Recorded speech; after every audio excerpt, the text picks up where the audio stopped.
You might be in this crazy situation where for some reason your Samsung phone is stuck on this purple screen.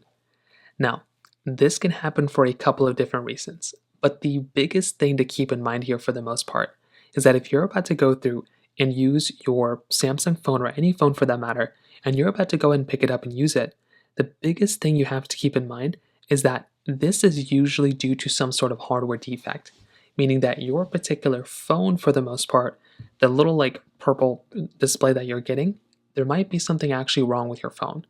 So the first thing you might want to do is if you can, try restarting your phone.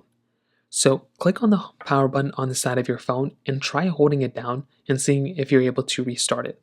Sometimes if it's a glitch, if it's a software problem and it doesn't seem like it's a hardware problem, try holding down that power button and restarting your phone. Try holding the volume up and down buttons, and try seeing if you can get it into some sort of mode to boot it up, because that can also be one of the main problems. If you were trying to mod your phone or anything like that, then this could also happen if you're trying to mod it.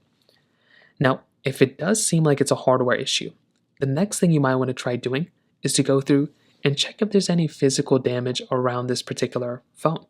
If you recently dropped it, threw it across the board, and then something like that happened, then that could very well end up being the main reason why you're getting into this type of problem.